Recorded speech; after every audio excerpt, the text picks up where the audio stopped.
video them toes. Video the toes. Yeah, then she asked me if I like feet, and I was like, absolutely not. I think feet are some of the most ugliest things I've ever seen in my life. There's no such thing as pretty toes. And she was baffled. They can be pedicured, they can be nice and smooth and oiled down with the finest of Johnson & Johnson baby oil. And they still ugly. And they probably stink. I just don't like feet. I don't understand the foot fetish. Okay. I don't either. And she said, "When I put toes," she said, have you ever put toes in your mouth?" And I said, "Ma'am, I would rather eat a chitlin loaf sandwich before I put toes in my mouth." That's how you Podcast 21. I'm pandemic proof blue. Yay! I got my paddle with me. Buddy's here. My paddle's here. Keisha's here. Hey. And DJ's here. How are you guys this week? Ooh. We're going to start with Raynetta. How was your week, ma'am? My week was fine. I got a new monitor. I got 2 monitors instead of 1 now. And my Hey. you know. Let's go. That was nice. But yeah, that's about it. Keisha, how was your week? Productive. Knocked out a lot of work.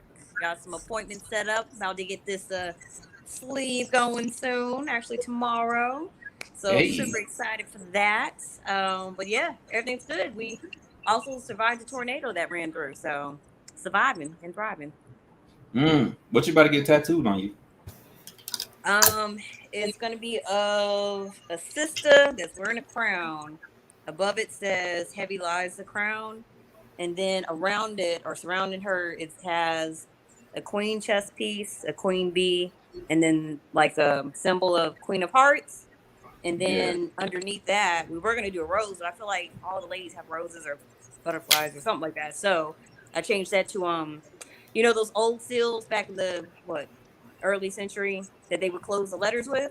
Yeah. I had them draw that and put an S for my last name instead. So. What you should add? You should add the Undertaker tombstone power driving. I ain't trying to do BJ, how was your week? I got it, but BJ, hey, how was your week, my nigga? My brother, my black melanated brother, how was your week? The week was cool, man. I got my going away gift, and it was super dope. I was really happy to get that. But also, it is finally May 2021. Almost out of here. yes, come back to us, baby. Let's go. Congrats, my brother. Buddy, how was your week, bro? My week, I've been called Pop Smoke. I've been called Travis Scott. I've been called Herbert Jones. I've been called quite a few brown skin brothers. whilst I ventured around the city of Atlanta, I've been called everybody brown skin that has. Somebody told me that I look like I tried out to be on day 26 back in the days. And I didn't make it, but they said that they would call me if one of the guys fell off. How did they get all of that? He said like a backup. I want to play no games, I want you exclusive. So I've been pretty much getting roasted all week by strangers. Not one asked for an autograph, but I've been lit. I went out to the Mexican bar last night, and it's a real Mexican place. Sometimes when I go in there, every other race is working in there except Mexicans. But no, these were literally all Mexicans in there. And I got some interesting stories out of the waitress, man. She was telling me a lot of interesting stuff about Mexico and people still trying to get in America. Pretty good, interesting conversation. But yeah, my week been cool, man. I've been chilling, getting drunk. I'm still drinking. I'm drinking old school style today. You know what I'm saying? Paper bag. 40 ounce of OE. And we lit. And then you go. How was your week? My week was all right, man. I've been doing shows like crazy here recently. I've been doing shows, not expecting to do shows, and That's the cool part about comedy. You know what I'm saying? Like you can pull up somewhere and somebody not show up and you can go up on stage. But Wednesday was weird because it was like 200 people in there. And I did record the set, BJ, and I'll be giving it to you. What? Share with us. Yeah, I got you. I want to share it with y'all. What? These are special. Because I kind of killed that Moved shit. up, huh? Oh man. I kind of killed that shit. So We moved up. We have moved up. We are getting recordings. Good for yeah, you. Finally. yeah, I'm out here flexing. I'm sticking my chest out. Okay. Finally. Should I listen to everybody on myself? No. Clap it up for him. Look at it. Hey, mwah, mwah, mwah. Hey, Keisha, What's up? got a question. Oh Lord. Okay. Are you ready for some topics? We're ready. She met you with the hands. Hey. All right, first topic. Do nice guys finish last? And we're gonna start with them. We're gonna start with right now. Do nice guys finish last? Sometimes. Was that an honest answer based on your facial expression? I mean, it's honest. Sometimes they do. And I think Sometimes. because sometimes. Yeah, sometimes Because- I agree with her. Sometimes. Because Proceed. it depends on where that woman is in her life when he meets her. Mm-hmm. Honestly. Because if he meets her when She done getting ran through. I'm sorry, I couldn't hold that. Tourette's. Tourette's. but it's not always that. Sometimes it's just a matter she's not mature enough to cherish or appreciate him where he is in his life. He is at in his life. So sometimes she doesn't appreciate him at that moment. So it depends. Sometimes they do, sometimes they don't. And you just hope that if he's a good guy, he meets a good girl who's where she needs to be in her life for them to progress and have the type of life that they want to live out. Whereas, a lot of times, most of the chicks, when they're younger, it's always the dope boys and, the flashy guys. That's who they gravitate towards. So at that moment in time, the nice guy does not win. BJ, you want a rebuttal? I would love to. All of that was false. They all Say hi to everybody. Say hi to everybody. Everybody, this is my brother. What's up? What up, big dog? Do nice guys finish last? Definitely. Thank you, sir. Definitely. Look at that. Look at that. Go ahead and sit down and make yourself comfortable. Make yourself I'm smoking too. What's happening? What you smoking together? Make yourself comfortable, sir. Get on this conversation. He's going to eat. He's going to eat anyway. Yeah, we Keep just tell going. him out there. Yeah, when that live light come on, niggas be like, "Oh shit, nigga, I ain't even know I got warrants and everything." DJ, continue. Yeah, I ain't supposed to be on TV.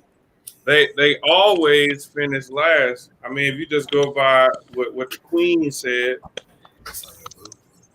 when they're young, a woman doesn't really know how to appreciate that, right? So he gotta wait until she gets more mature in her life before she can appreciate it. Which, by definition, you last, because she gotta go through a couple people in order to get to you to be more mature enough to appreciate it. So you last. Yep. So then Keisha. everybody's last at some point. Is that what I'm hearing?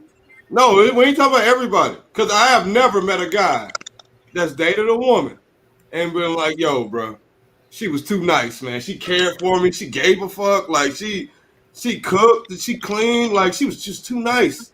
It happens. It happens. Like I said, I've never experienced it. I've never been a dude who said that either. That's never happened in the history of man.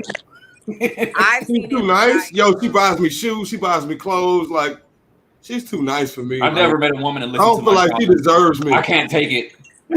I can't take this woman listening to Most my men, problems. dude, be like, "You goddamn right, I deserve that shit." What the fuck you mean? No, because if he gets a woman like that, he's out there sleeping with everybody else because she's too nice and she's too accepting of all of his BS. But he don't never complain about that shit.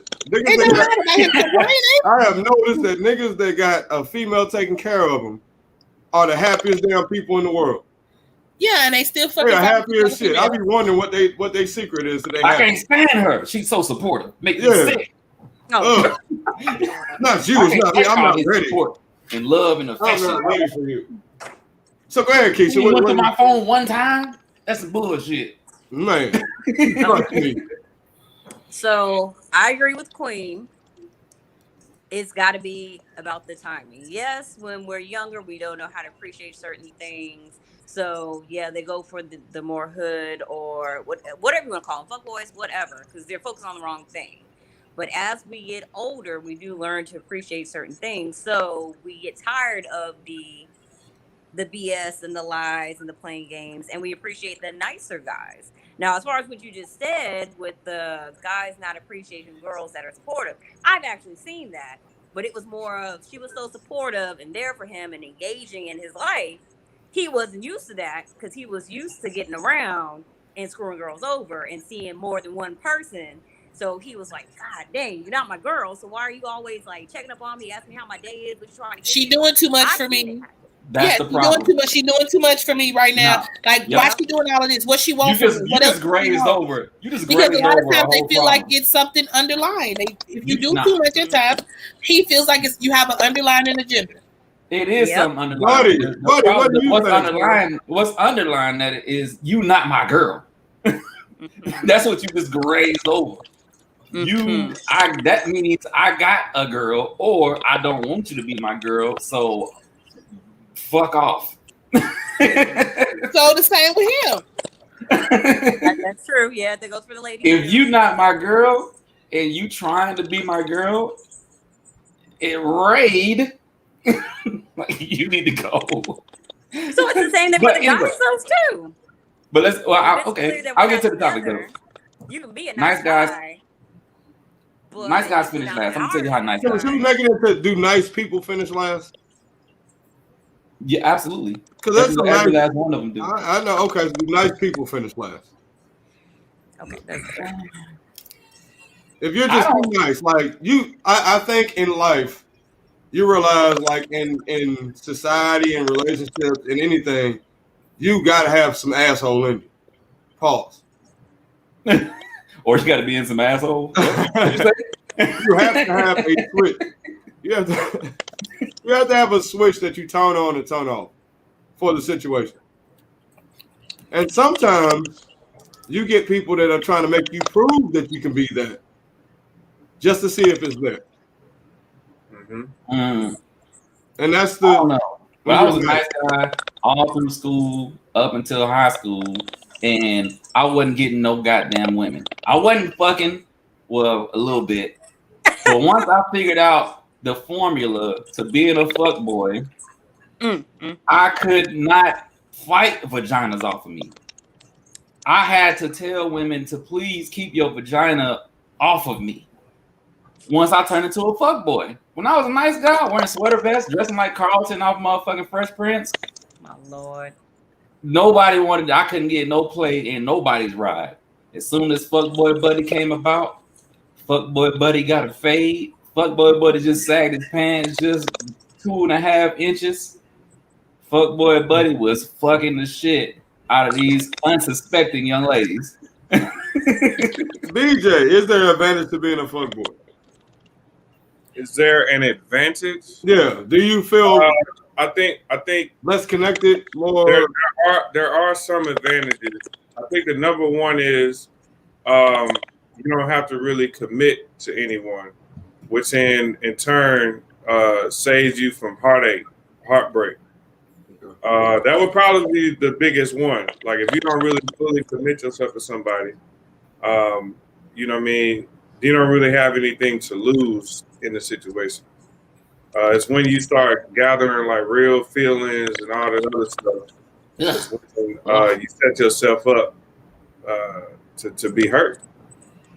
So I have a follow-up question. Do you feel like you have to give a piece of yourself away in order to enter that realm of fuckboyness? Like, there's something you have to go around. Everything you stand for. You do. Men are not like, I don't give a damn how bad your mom is. Like most men are taught, like you treat women with respect. You do this, you do that. Like, and then you grow up and you do that and it doesn't work and you're just like, damn. Yeah. I thought this is how you're supposed to treat a woman. And she's like, what the fuck you open the door for me, old skinny ass little boy? It's just like, you know what I'm saying? Like you feel some type of way about that. I stopped being a fuck boy because like there were times where I would have a breakfast date, a lunch date, and a dinner date. And then I had a nightcap. You know what I'm saying? Throughout the day. Yeah, it was fun times. But when you go to sleep at night, you're still alone. Even if it's a girl in the bed with you, it's like, who are you really? I don't really know you. You don't know or give two shits about me. And if I didn't have this money, this marijuana, this whatever the fuck it is that's exciting you right now, these rims on my car, whatever it was that I had, you really wouldn't fuck with me like that. Oh, that hits deep. That's why I retired, because at the end of the day, you can have 100,000 goddamn girls all over the place, but you're still lonely. Yeah. I'll be chilling. Like ever since I turned like probably 30, it just like that kind of lifestyle, like 8 different women or some goofy shit like that. That shit is just too much work. It was fun now. I ain't gonna take that out of you. I say it was a good time. The journey is always fun. You get old and you just like, bro, I just really don't like. I'm good. So how do you know when to give that up then? You don't know. It just happens.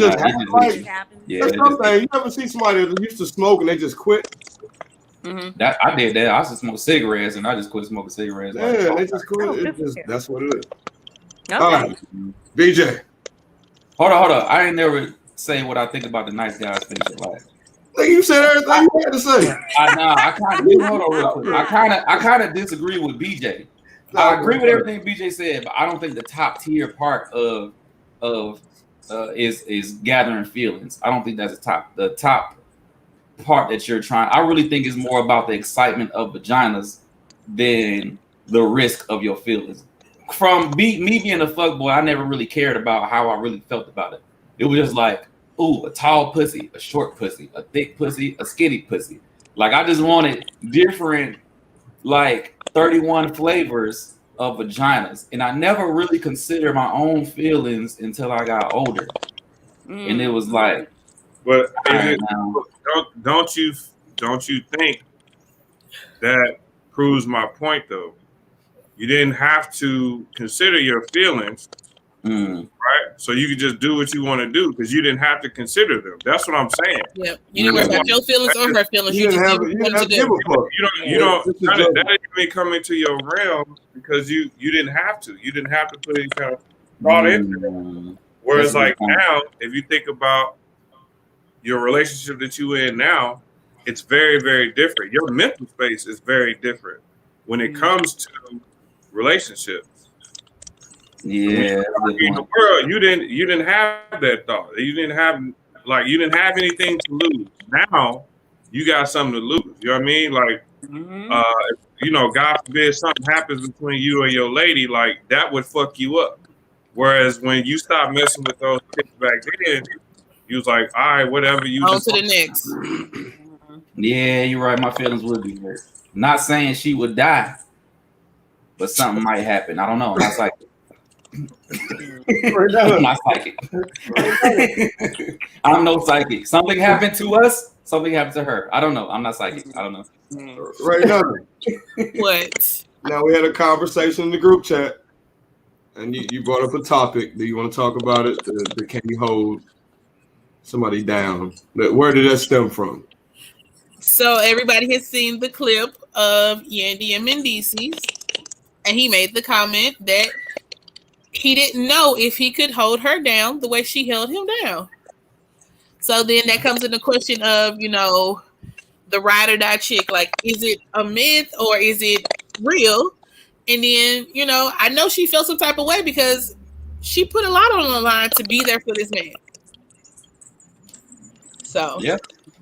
So the question was, would you be able to hold your person down if you went to jail for that time period? And I absolutely said no. I couldn't. I feel like in reality, I'm good. Like yo, I'm I'm willing to let go of this shit. I can't sit around for 5 years, and that's unrealistic. I think that's unrealistic for somebody else's point of view. You know what I'm saying? Now we speak about loyalty, and nobody ever talks about in loyalty that you make mistakes. You know what I'm saying? But you like Tommy and Ghost on Power. They were loyal to each other. Now, did they try to fuck each other off and kill each other? Fuck yeah. But at the end of the day, they couldn't because they were so loyal to each other. They would never do that. Mm-hmm. They'll kill the closest people to them, but they wouldn't kill each other because they were loyal. So in that, being loyal doesn't mean you don't make mistakes. It's just you hold an allegiance to that person no matter what. Here's a question for you, Lou, right? Good. So you said an emphatic no, but what if you and your lady, y'all out somewhere, and some woman was like threatening your life. I don't know, she had a knife, whatever. And then in defending your honor, your lady takes old girl's life, but then she got to go to jail, right? So she going to jail for protecting you. You still like no? I'll be like, look, I don't know why you did that stupid thing. We could have called police. What the fuck is wrong with you? We gotta take this shit out. Now I gotta marry my side chick who don't have shit. And this did you say you gotta marry your side chick? Lord. We gotta protect our assets is what I'm talking about. And I'll see you in 15 years. Protect our assets. P.S. I'm gonna testify against you too, because I ain't trying to get that time either. I didn't the goddamn thing. You dirty, raggedy bitch. Goodbye. Farewell. It's a good day now. And I'll thunderclap my ass off. Bro, I don't know, bro. It's tough. It's tough. That's a tough question. You know what I'm saying? It depends on the person. Like, I'm coming from that exact situation. My girl stayed down with me 4 years. 4 whole years and extremely consistent. I'm not talking about missing phone call. I would test her. I would get my phone and call her at 3 a.m. and she'll pick up. No matter what time I decided to pick that phone up and call, waiting to hear a nigga cough in the background. Never, not a hint of nothing. Whatever I asked for, held my weed money down for me. So would you do that for her? If the roles were reversed, would you be able to do that for her? So we live, right? Absolutely, I do that for her. No, don't say because we live. Why would you even question my loyalty to her like that? Absolutely, I would do everything humanly possible. Why are you lying? I agree. Yeah, I knew you would, buddy. Huh? I knew. Why are you lying? I'm a stand-up guy. What do you mean? Yes. Absolutely. Yes. Drinking, so. Buddy, what? Anyway. Have mercy on my soul. Don't let I would do it all. Everything. You would do everything she did for you. You would do with no issues. Absolutely. So you ain't gonna be out with nobody. You're gonna be available every time she call you. No, absolutely available. 100% available. This live, right? Yeah, 100% available the whole time. No, we not live no more. We not live no more. Answer the question. No, we live. Don't do that. Answer the way you been answering it. DJ, can you hold your wife down if she went to prison for protecting you? If she went for protecting me, that's what So my answer to the original question is it just depends on what you're going for. So if it's something that you know what I mean, like you did, you know, and you didn't really have a choice in the matter because those things could happen, then yeah, you know what I mean. But if you did something on purpose that you knew could land you in to that position, then no. And we've actually talked about this before. I was like, because she was like, well, you know, I'll hold you down while you're in jail. I was like, if I do something on purpose that lands me in there, like I wouldn't expect you to do that. Yep. You know what I mean? So that would be my answer. It just depends on what you're going for. Depends on the circumstance. Well, you know what I say this with my girl, like we was friends first. Like it wasn't like we was together first. So we already had a very strong friendship before I even got locked up. So maybe that played a part into why, because we already had a friendship loyalty. We had a bond. We went out, we hung out, and it wasn't relationship stuff. We were just really close homies. So maybe they played a part as to why she wanted me to be all right. Because we were friends before, like way before I got locked up. Y'all had a bond. Yeah, it was already so I don't know. I would hope you have a bond with the person you're with. But if you're in the situation, a friendship to a relationship is different from me running up on you like, hey, Charlie, what your name is. Like if we started out as strictly homies, like I'm hooking you up with dudes, you hook me up with girls. Like we was cool. It wasn't nothing like that with us, and it merged into that years later into a relationship. So maybe that plays a difference in how the situation played out, because it wasn't relationship status from the start. It was just we was strictly homies. Can you hold somebody down if they went to jail for defending your honor? Okay, so you changed it up for defending, not just going for any reason. Well, give it for both. Okay, so for both, I agree with BJ. It depends on the circumstance. If you got your ass in there, you're going to have to deal with that yourself. But if it was, say, for defending me, or, let's face it, our people be getting framed sometimes. If they honestly didn't do anything and they still wound it up in jail, then that's when we have to also communicate. What does that really entitle? What does that define? Does that mean, like, I'm here for you, support you, send you money for admissions or whatnot, but I'm still living my life and doing what I want to do with other dudes, you just don't know about it? Or is it like I cannot do anything, like everything has to be dedicated to you, like Buddy said, phone calls, no sleeping around, just everything's focused on you? I think most people need to communicate the differences between loyalty. What are the rules? What do we need to abide by? And then next thing is, if I was the person to go in jail, whether we're together or not, I think it's kind of selfish to ask somebody to do that. That's just me, though. I think it's very selfish because you're already doing time in jail. To ask somebody or hold somebody to that, unless it's their choice, like Buddy said, his lady chose to hold him down, and that's cool. But to ask somebody to do that is like asking them to do jail. They're just able to go places, and you're not. And I've always considered the two most important things in my life: family and time. And the only reason why I abide by that is because those are the two things. Once it's gone, it's gone.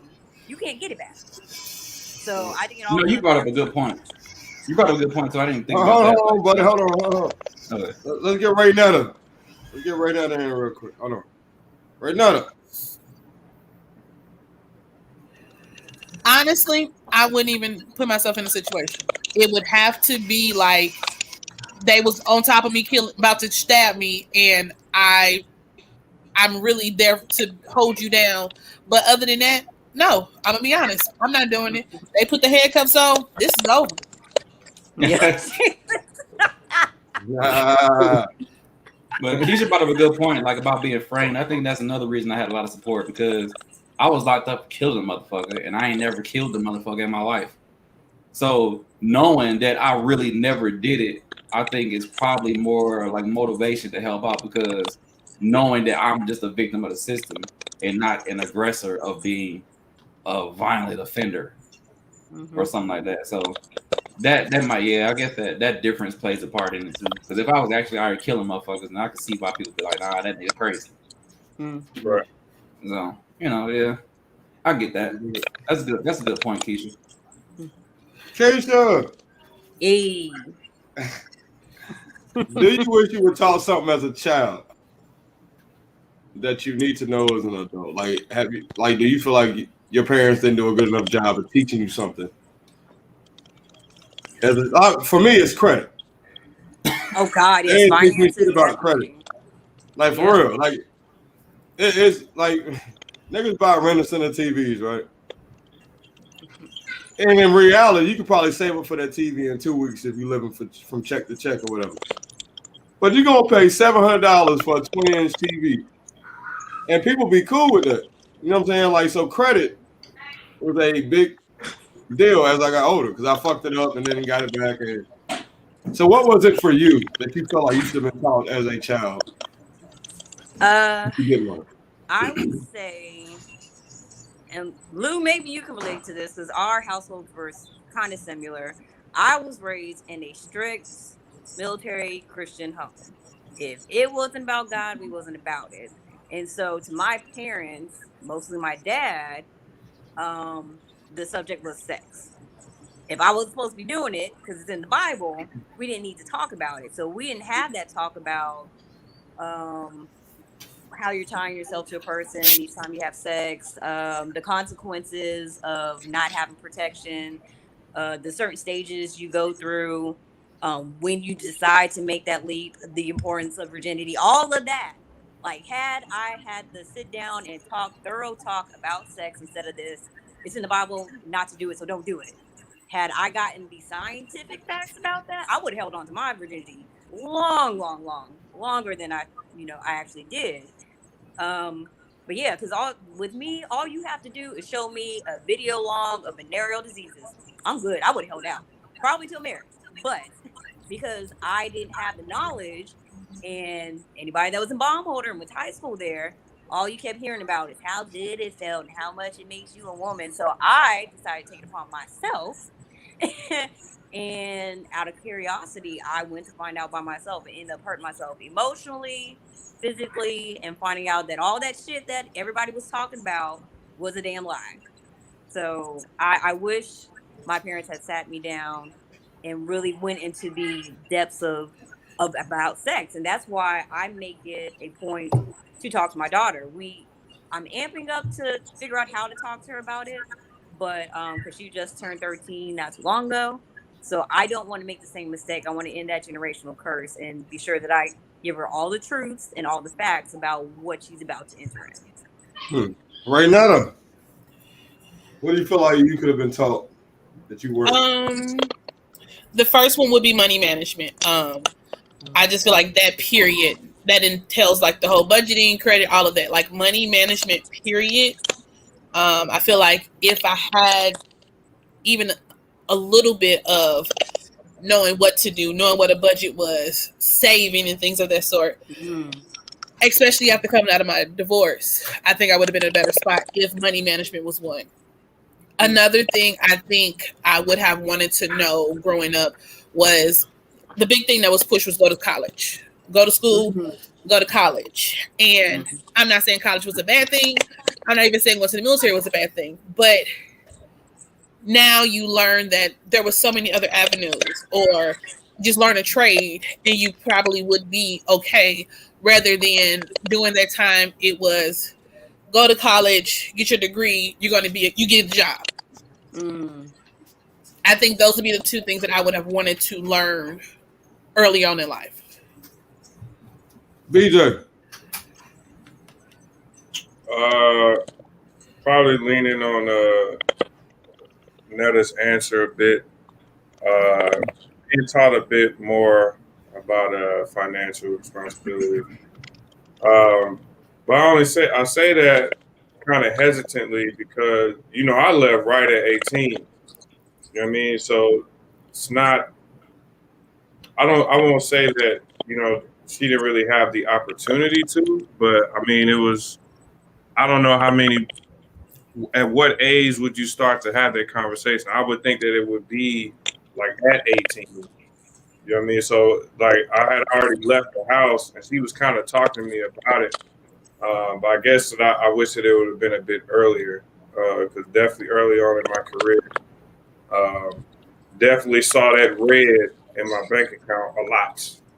You know what I mean? And we all had the most expensive Sonic burger in the history of Sonic when I went over there overdrew for that meal, and they charge you an extra $30 because you overdrafted. Oh. Back in the day, they didn't even decline it.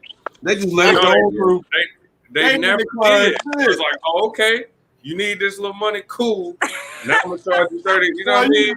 Bro, you can have $1 and you can go buy something for $100 and you have the $99 plus the $30 plus the $25 and you'll be owing them $200. I can't tell you how many times it happened. I can't begin to tell you a number of how many times it happened. So I guess that overdraft fees were the devil. Yeah. And they just let you just swipe. They swoop. Okay, cool. It's a hustle. You know what I mean? They knew you had negative $7 before you swiped, and you still got that. Like, just decline the card and tell me I can't get it. Don't get my hopes up. I'm like, oh, I can get all of this. You think Marcus you will said, come back? I'm at Foot Locker buying white T-shirts. The worst was like when your check come in, and that shit just automatically, just like deducts it. It's the worst, man.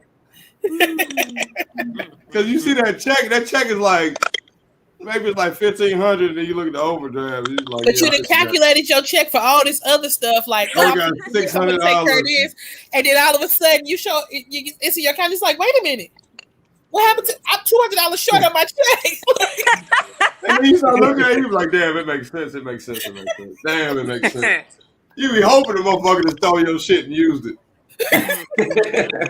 You be hoping. I wish a nigga would. Nigga, I ain't gonna knock you. Yeah, I did. I got the tracksuit. Nigga, they right. Buddy, what do you wish you learned? I didn't learn shit growing up.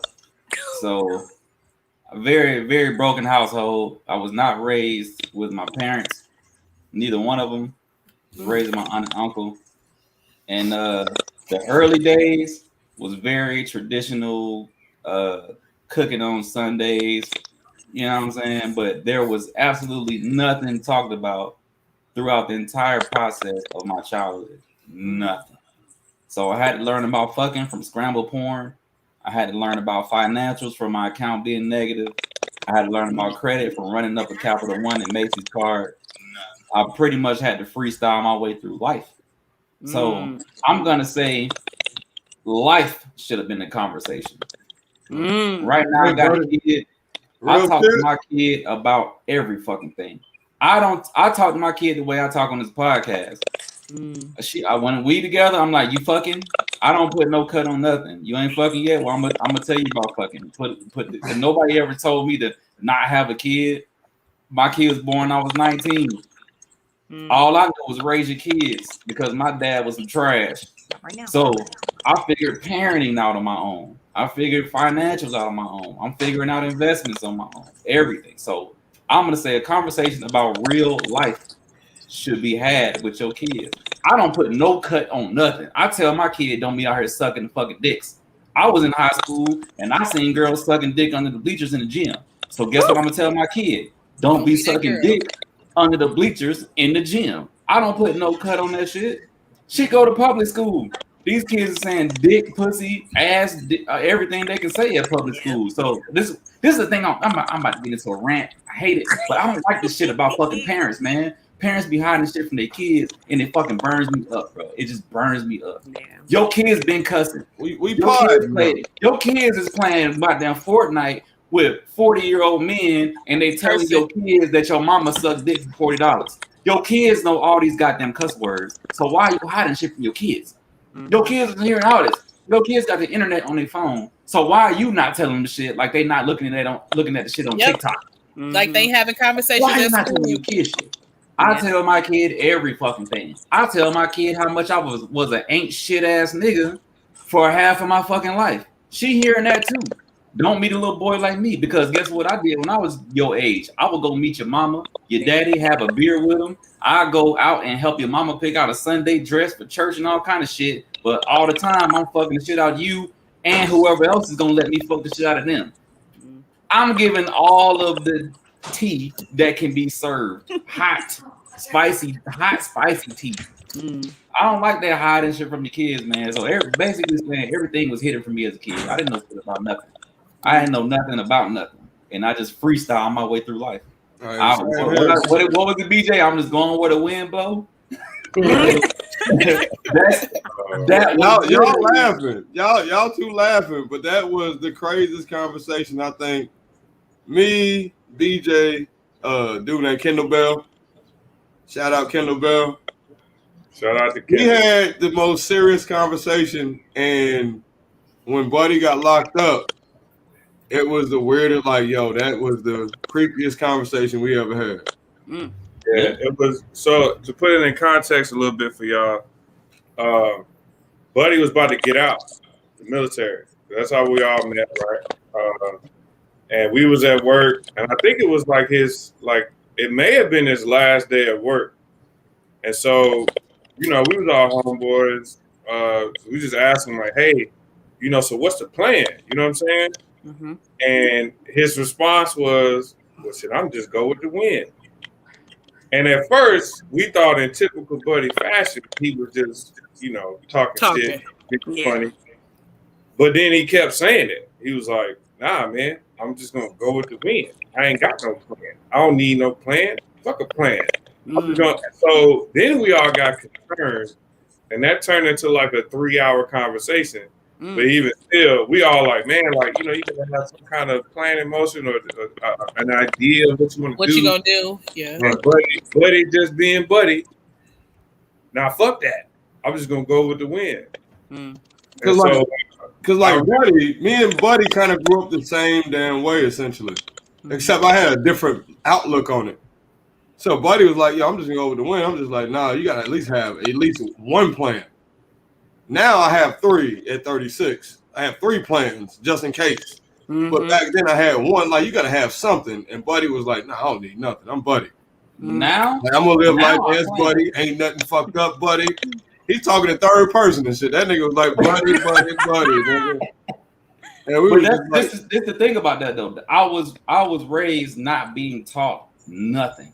So everything that I figured out by just going with the wind. All right, damn, that shit didn't work. Let's try this shit. I was never given any type of tools to make me a successful person. So that was, and then when I get out the military, I was 22 or some old dumb shit. And in my mind, I wasn't 22. I was probably still 17 in my mind because I'm freestyling life because I was raised to freestyle life, which is why I don't hide a goddamn thing from my kid now. And we have talks about everything. We're gonna talk about everything. We're gonna talk about you fucking. I don't care. This is your personal life. And I know it's a girl, and a lot of people feel uncomfortable talking to their daughters about this kind of shit. Guess who don't? Me. You fucking? Who you fucking? Don't be giving your vagina up to just any goddamn body. And also, if you do decide to give your vagina up to somebody, make sure you're being safe about it. Don't just be out here busting it open with no condom and you're gonna have kids. We had that conversation. Don't be sucking hell. I told this is some key advice I told my daughter. I said, do not lose when she was in high school. I said, do not lose your name. And she said, what does that mean? I said, this is your name, right? She was like, yeah. I was like, all right, cool. I was like, I've been in school before, and people be like, hey, I'll make up some shit. Tasha? And people be like, Tasha, I don't know. Man, the brown skin hoe that be goddamn fucking and shit. And people be like, oh, yeah. No, Lord. That's what I told her. Don't be the brown skin hoe. Don't be the light skin hoe with the glasses. Don't be the tall bitch that run track. You know what I'm saying? Don't lose your name. Wow. Because you out there doing all kind of wild shit. Yeah. I was throwing like a wild card question. Y'all weren't prepared for this. It's a little wild card question. Ain't too crazy. Are you guys ready? We're ready. All right. Top 5 hood movies. Let's debate. Okay. Top 5 hood movies. Oh, yeah, it is off. That is random. Yeah, top 5 is totally off subject of anything we've been talking about tonight. It's gonna make y'all think. Top 5 hood movies. New Jack City? What's wrong? You took mine. Would New Jack City make the list? Absolutely. In the top 5? Top 5. Absolutely. New Jack City, what it stood for when it was in, what it even if it's number 5, it's making the list. My nephew's coming to say hi, guys. What up? Okay. Hey, I was about to say that next, Jay. Paid in Full. Hello. Paid in Full is not on my list. Paid in Full is not on your list. Why is it not on your list? Is it on your list, BJ? Man, I feel like this would have been one that we should have been prepared for. Because I don't want to miss anything, but I would say Boys in the Hood is definitely in there for me. Okay. That's absolutely in there. I mean, I like Pay the Fool. Pay the Fool is great. New Jack City is great, but I don't know, man, because like now I'm through. Minister, oh, thank you. I was about to say your top 8 Menace to Society. I'm judging you. And then like, look, that's why I got this. Like this is fun. This is fun. Right now, y'all thinking?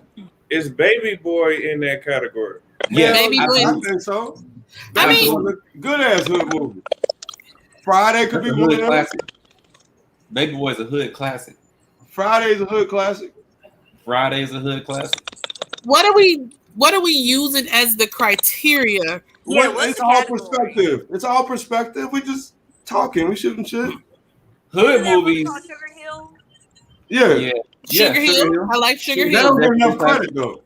That's Nobody why said movies don't juice. get enough And I'm credit. judging all of y'all because ain't nobody said juice.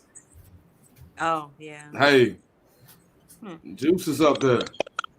So like, But what is up there? Like you said, it's up there. But if every movie is up there, Can we like, rearrange it in 5? Your 5 might not be like my 5, like Buddy's 5. We ain't all agreeing. It's all perspective. We thinking. like Yeah. Menace to Society. This This is hard right now. This Yeah, is we're gonna like- have to revisit this one. I'm gonna We have to have to put it on my revisit list. Oh, this is a good topic. Yeah. We're gonna have to revisit because Love Jones is in there somewhere. Love Jones is in there somewhere. Best Man is in there somewhere. But see, I would say for me, is it considered a hood movie? Because like I love Jones. Love Jones yeah, is you're my right. number 1 movie. That's not a hood. But I said that's Yeah, not you're considered right. a hood movie. So it's like, what are Right. we using it? Because you just also said another movie where like Best Man or something like those aren't considered hood movies. Those are like the rom-com of the 90s. So if you're gonna do that, that's a different topic. So, Poetic Justice is a hood movie though. but is it? Oh yeah, Poetic Justice. Is Scarface a hood movie? What is a hood movie? Yeah. So what do we define? That's why I asked we what's fine. the That's what we criteria? here for. Y'all trying to I don't pod think it up. Scarface is a hood movie. Y'all trying to pod Scarface is not a hood movie. Scarface is just a movie That's that not the hood took That's in. not a hood movie. That's a It different is a type of hood, classic. though, right? I would say it's a classic because people love it, but it's not a hood movie. Yeah, that's No. not. That ain't us. He ain't one of us. No, he's not. He wasn't even Hispanic. First of all, they had him playing a Hispanic man, and he Italian like a motherfucker. But he played the fuck. I know real Cubans that act like that. That shit crazy. Nah, he did his thing. Don't get me wrong. I can watch that now. That would make The Godfather a hood movie. That's what I'm saying. I was like, that's And it's not. But that's not a hood movie. That's not hood. No. It's more like gangster. The old Yeah, that's a gangster movie. Mm-hmm. Yeah, no, yeah, we're gonna have to put a list together and revisit this one. So what is a hood movie? It's A full hood of movie gotta involve. First of all, we'll talk about it next week. What's a hood movie considered? It's full of the blacks. First of all. Niggas. It's So full South of Central, niggas. South Central hood movie? Absolutely. OG Bobby Johnson? Yes. Yeah, listen to what Somebody named OG Bobby Johnson. Look at the right. I'm just asking. I'm just trying to find out. Most of your hood movies, first of all, most of your hood movies, like you say, majority of the cast is black. They happen in somebody's neighborhood. You got 40s, you got shootings, you got Lil Ray running around and Pookie and all that. You got those type of people. So, Shout out my cousin Pookie, man. We ain't even said Belly. Oh yeah. Yeah, we gotta revisit this. Oh man, we ain't even said It Belly. was on. I thought it was on. Yeah, Menace Society, Juice Boys, and get paid in full out of here, man. What did you not like about Paid in Full? It was Paid a in hood full movie. trash, man. So I said it. Yeah, I I like said it. Paid in Full, bro. Fight me. Now, you know what my problem with Paid in Full is this. I don't like. Okay, let's take like Cash Money, like baller blocking. I don't like when rappers make because they all act like rappers. It's like they all the most cool nigga you ever seen in your life. They all the most gangster motherfucker you ever seen in your life. They all the most real, most loyal motherfucker you ever seen in your life. This is why I like DMX acting because he switched it up. He did other shit. Like, I can't stand rappers in movies because they all act like the same. They all the same motherfucker, man. They all are the same dude, and it is irritating. You know, it was based on a true story, though. You know what I mean? So that story arc was based on somebody's life. I don't like it. That's why I like Master P's movies. I got the hookup should be in the list because his shit was based on some About it, dude.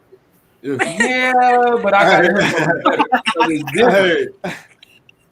Pootie Tang is in my top 5. Fuck you, here it is. The water time, the tippy time. Pootie Tang is top 5. Oh my God. Dirty D is in my. Pootie ain't got no words for his song. Like, Pootie's on that bitch like.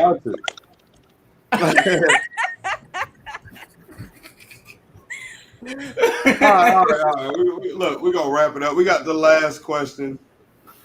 BJ, go ahead and explain. We're talking about this in the group chat. What we explaining? No. Yeah, what the question you had, the question. Oh, okay. Yeah. So,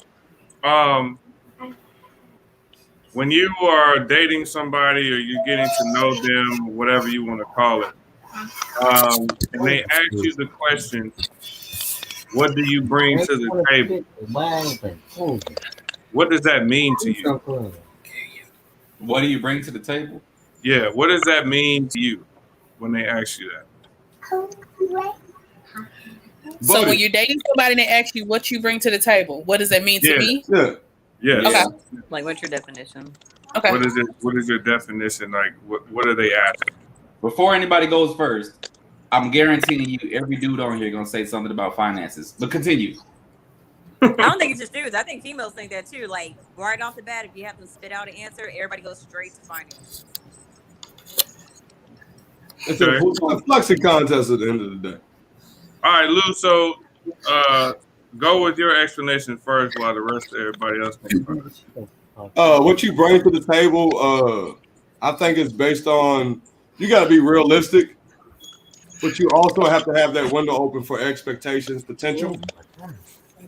So I could potentially be the greatest stand-up comedian to ever exist, potentially, but realistically, I got this. This is what I'm bringing realistically. But there's still this cap that it could be. So I mean, like, you got to be realistic, but you got to also know that things can change in the process. Okay, make sense? Yeah, Keisha, what did you say earlier? I see it as different aspects. Like, I'm a very visual person, so to me, I have me, and then I have him, and then there's a table. The things that I think of are not just financially. What can you bring to the table emotionally? What can you bring to the table physically? What can you bring to the table that's going to, it's like different ingredients that I have and he has. What can we bring together and then make something out of that? What can we build out of that? What can we look forward to in the future? That's what I see out as. So physically, you talk about cheeks. You bringing cheeks to the table. Why do you always go to cheeks? No, I said emotional, financial, physical. You said physical. You said physical, so to him that automatically equates to cheeks and sex. You know what? Well, Queen, if we talk about you physical, you bringing them mounds. You ain't bringing almond joys. Shut up. The main almond joys. You got mounds. Oh, the Rocky Mountains.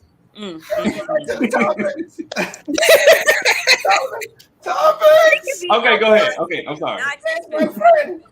It can be health wise, but yeah, it's just different aspects of each other. What can you bring to the table to kind of build off or make something from that towards whatever y'all future goals are? That's what I think of. Right now, though. When asked the question, what I bring to the table, to me, that means what are my qualities that I have about myself that's going to help enhance the relationship?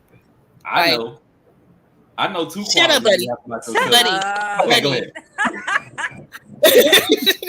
Two top qualities. Shut up. Oh, need a light. But like I say, it's just what qualities I bring to the table. So it's like, what have I already accomplished on my own without you? and then what have you accomplished? So it's like we already have, that's our table. So what are you bringing, or what am I bringing to help enhance this or move this forward if that's what we're going towards? Yep. So that's what that question needs to be. So what are you bringing? Like what would you say to that? Like, so this, like Keisha said, what am I bringing financially? What am I bringing physically? What am I bringing emotionally? Like, what qualities do I already have that I'm bringing into this relationship? Are you asking like examples, buddy? So do you put wait, Buddy didn't answer the question yet. Oh yeah, because he can try to always go off the top. We definitely like this, like always just deter over himself because he want to keep asking questions about other people. What does that question mean to you? You are dating a woman and she asks that question. What does that mean to you? Her asking me that question, I would assume, which may be wrong, may be right, I don't know. I would assume she want to know how much money I got. But I would answer with all of my qualities. You know what I'm saying? I'm funny as hell. I got a good personality. I'm understanding. I would go ahead and go down my list of all my personality traits. I wouldn't even really talk about my financials. I would just really list my personality traits. And I would definitely mention how my hair is immaculate. Lord. But I have a question. Why do you assume that when she asks that she's asking about your finances? I don't know. I think I've been programmed that way from social media and television. But I mean, it's because that's a part of it. Yeah. When a woman asks you that question, she absolutely wants to know where you are financially. Yeah. That's definitely a part of it. 1,000% every single time you can ask, like that is for sure a part of it. I understand. I just asked why he said that was what the first thing he thought of. Like, the question is different things to different people. So to me, the first thing wouldn't be finances. It's like the overall, what all you bring, not just that's the benefit. That is a requirement. Just if you feel like you're a man, you gotta bring something. Like as a man, I'm just speaking for me. I'm not speaking for a lot of dudes. You know what I'm saying? Like for me, financially, I have to at least bring something financially. You know what I'm saying? And I would hope that the female I'm talking to would require that. Okay. Well, you gotta bring something. Me. You need to require this dick. No, I'm just kidding. Kidding. I mean that is a requirement as a man. You gotta bring something. Like motherfuckers don't get their hair cut, get nice cars, nice places. Being broke. Yeah. Unless you're a scammer. Well, no, that's the way you. Buddy actually brought up a good point because I noticed you went on a list of your personality, but if you going over everything, like, okay, if somebody asked me that, okay, if I started with financial, yes, I bring to you good credit, savings, no debts. Emotionally, if you ask me what I bring you peace, understanding, no bullshit. Physically, I'm not going into detail. No, you bring what you think is peace. Cheeks. That's fine. Well, what did that mean? That's the type of answers I'm looking for, like out of clarity. If somebody asks me, okay, realistic. I'll be serious for a brief moment. This is very brief. Very. Realistically, I'm gonna list my finances. I'm very financially responsible. Okay. I am heavy on the investments. I'm heavy on stocks. So I'm bringing the knowledge of stocks. I'm bringing the knowledge of investments. A lot of people not into that. Especially our people, we're not really into that. I'm bringing it's like small keys into financials that people don't think about. Like I don't want to keep money. I don't keep money in my savings account or my checking account because it's pointless. And a lot of people don't know that. I would rather invest my money than keep it and save it. So, little knowledge like that, I'll bring to the table. I really am very understanding. You can talk to me about anything, and I'm going to offer you an unbiased opinion. I'm going to list like certain qualities that a lot of people won't say because a lot of people are going to give generic answers to these things. So I'm going to get specific with you and let you know specifically what I bring to the table. We can have a sit-down conversation about all of your grievances with me, and I will listen to your grievances with me and not feel attacked about them. and I will do what it takes to make you feel comfortable and make you feel okay about us doing what we do. You know what I'm saying? A lot of people don't really go into the specifics of what's coming to the table. Like people get these blanket ass explanations of what's going to be on this goddamn table, and I think that's kind of trash. So I mean, realistically, yeah, I'm gonna give you a whole list, but I've never been specifically asked. Well, you what was the flip to that? Communication to the table. That's good. Yeah. So What was the flip to that? I am the table. Oh yeah. So like I said, I was having a conversation with my homegirl, and so like, you know, if you ask a woman that, or not just a woman, but if you ask that question to somebody and then they say, "Well, I am the table," then I'm bringing everything to you, you selfish bastard. That's an instant turn off. Why am I bringing everything to you? Yeah, and then to me, it doesn't make any sense. You're on purpose, like deflecting from the actual real conversation, and you're trying to be all witty and all this other shit. But what you're saying doesn't make sense, because when we're talking about this metaphorical table, that's something that you all are building together as a unit, right? So when you say that you are the table, that means that you are just gonna take care of everything, and then I'm just supposed to sit here. Because that's what that says to me. You know what I mean? But a lot of women, when they say that, and I'm only saying women because I don't date dudes. So when women used to say that to me, like that's I would be like, so okay, so you just gonna do everything? And they'd be like, well, nah, like, you know, you gotta do X, Y, Z. Well, how are you the table then?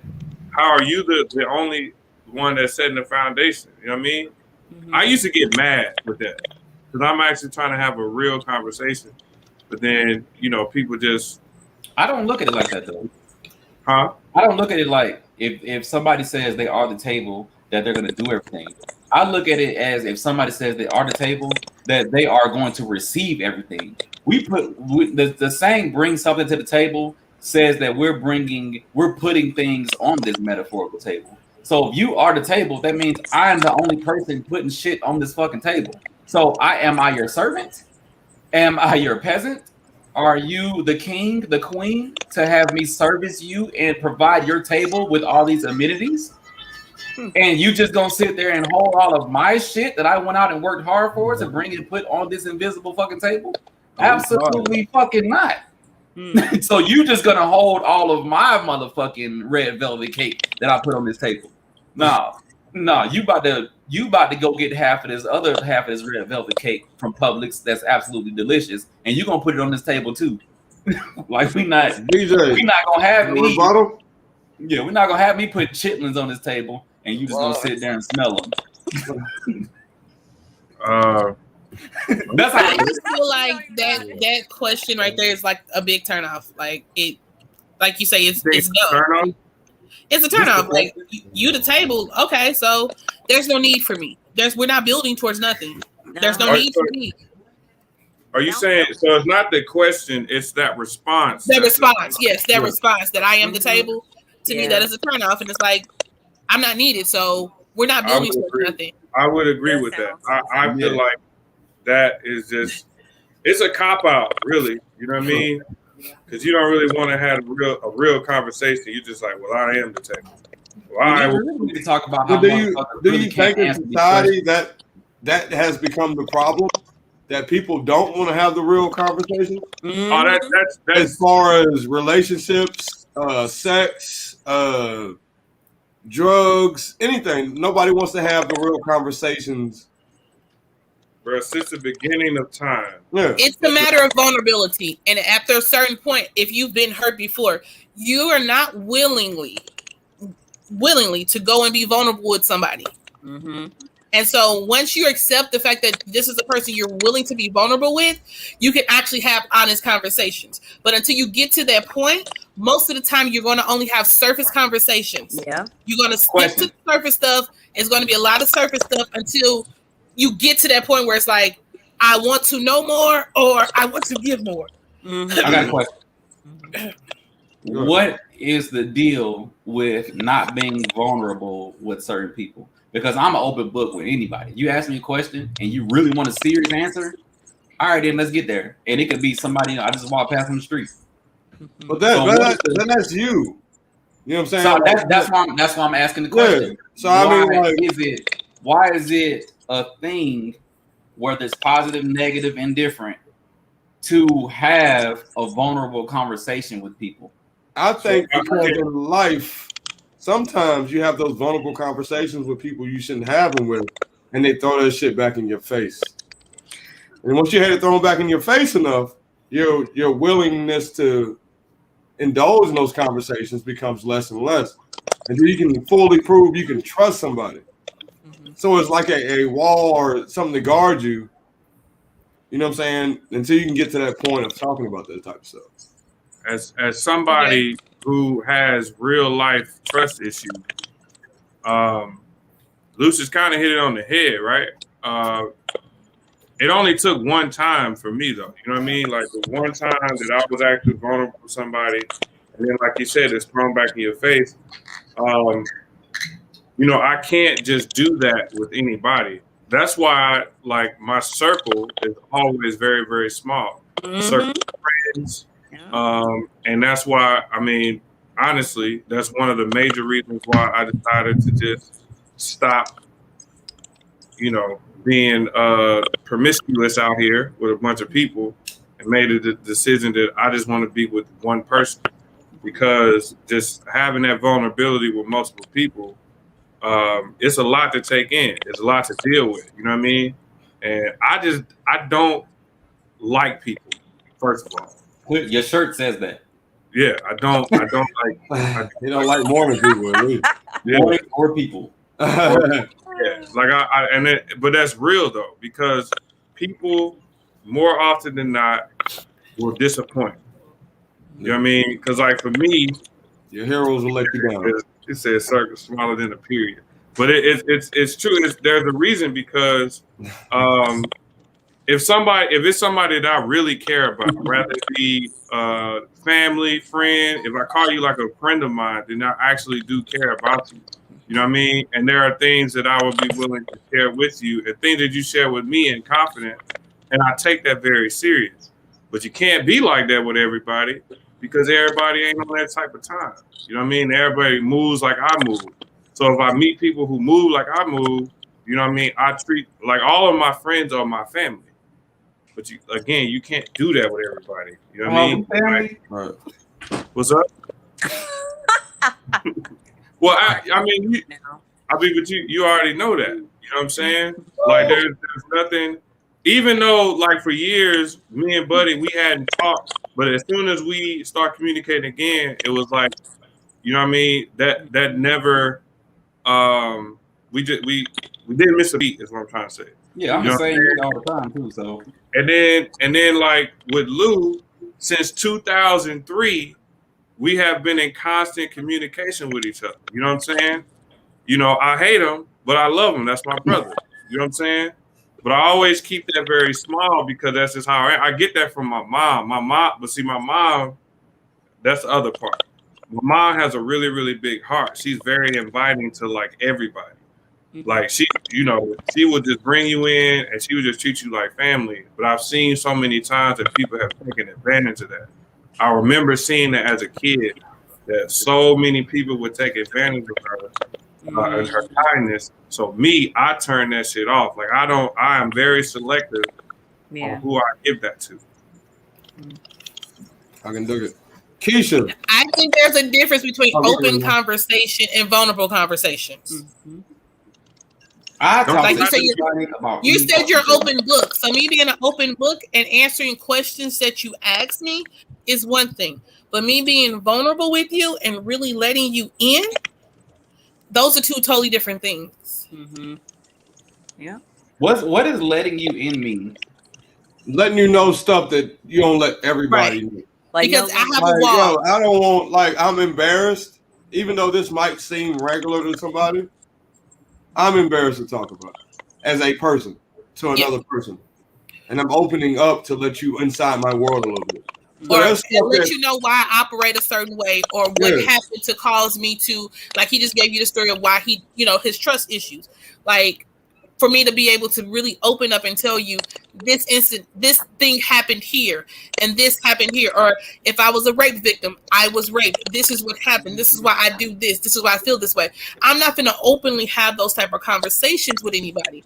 But if I'm willing to be vulnerable with you and I'm actually willing to tell you certain things or anything that is not surface level, that means that I'm actually letting you in and I'm giving you a real piece of me. Mm-hmm. You can give people I don't know why I don't like that. Maybe it's because my own personality.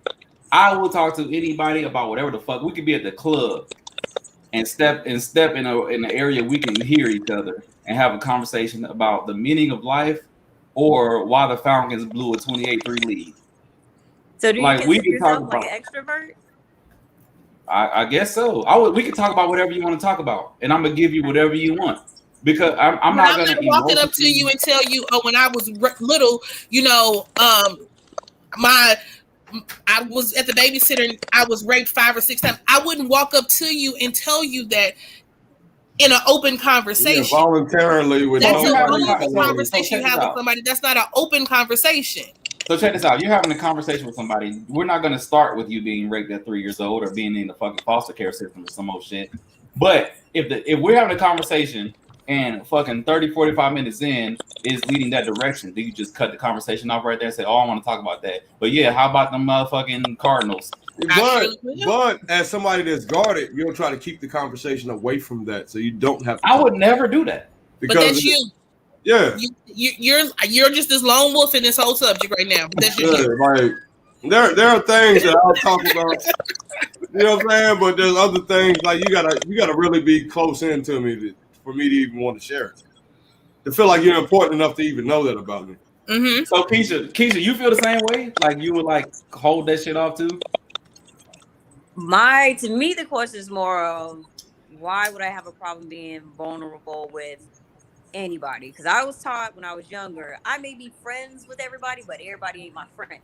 And there are people that tend to spread your business, and you don't even know about it because they talk about you behind your back. But with me, it was more of I used to be vulnerable to talk to anybody about my business, even when I knew I had true friends and family that I could share certain stuff with. I just wouldn't do it.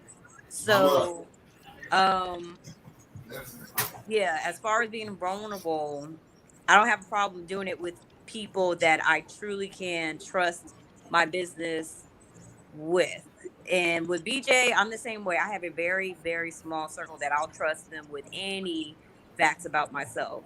And I want to say I am grateful for the group because this is actually part of my self-care. I'm married to myself, and the fact that y'all would include me in the group, I'm very thankful because this is me working on my communication and sharing certain stuff about myself. So it was a problem for me to share anything with anybody. But over time, I worked with getting closer to my siblings, and we would talk about anything and everything now, opposed to years where I wouldn't talk to nobody. I just keep it to myself. And that was driving me crazy as well. Sometimes you have to vent to somebody.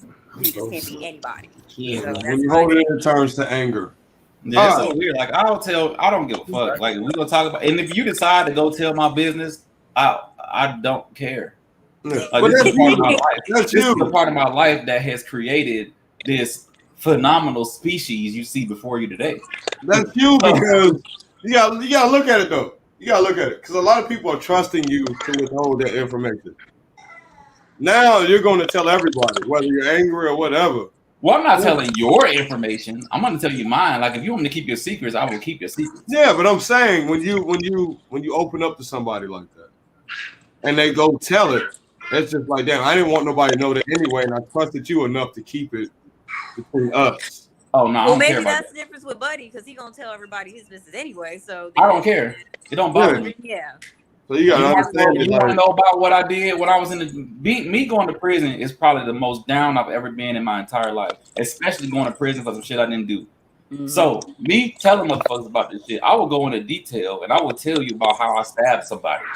No, we don't need that. I will tell you how I felt.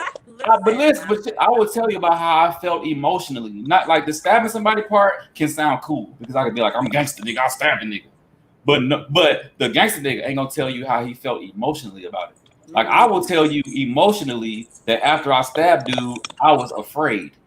I will tell you that I felt bad for dude. I can tell you that I really wanted to go to dude and apologize. Like I can talk about that shit, and other people would just want to sound like it was more for you. It was more for you. I had to do what I had to do.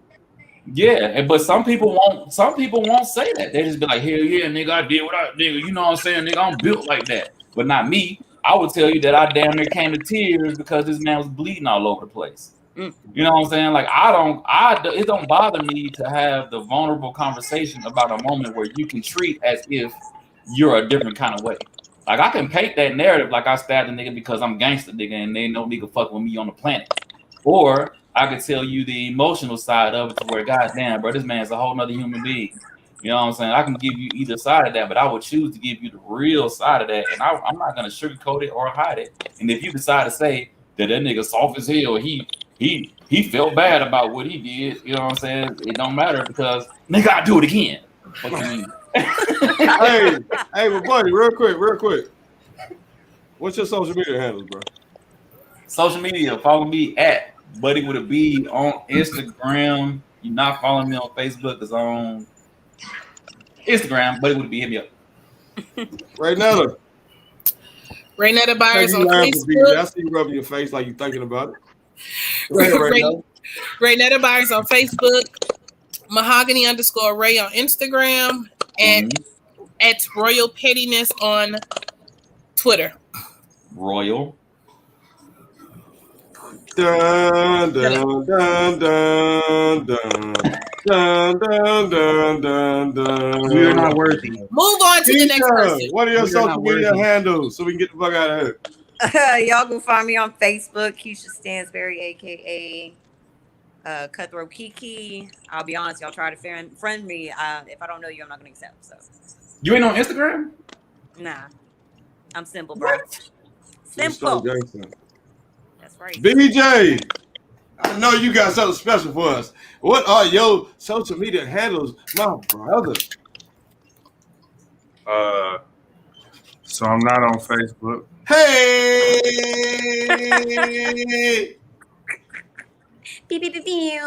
Really hate sir. Shit, you can follow me on Instagram. Look at the face. Go ahead, where you follow at? Where you follow at, bro? Hold on, man. You gotta let me get it out, sir. Go ahead. Let me get it out. But yeah, man. Follow your boy on Instagram. Never like none of you motherfuckers. Hey,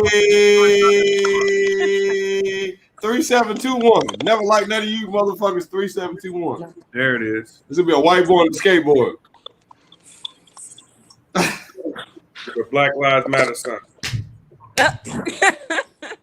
And I'm Lucious Williams. Follow me on Facebook, Lucious Williams, YouTube, Lucious Williams. Like, subscribe. We appreciate everybody for watching this shit. Share this shit. Tell your friends about this shit. Instagram, King Lucious the Great. Snapchat, King Lucious the Great. If you nasty. I'm Lucious Williams, Pandemic Proof Blue. This is Lucious Williams Podcast, episode 21. Fuck with me. Hey. Eastside.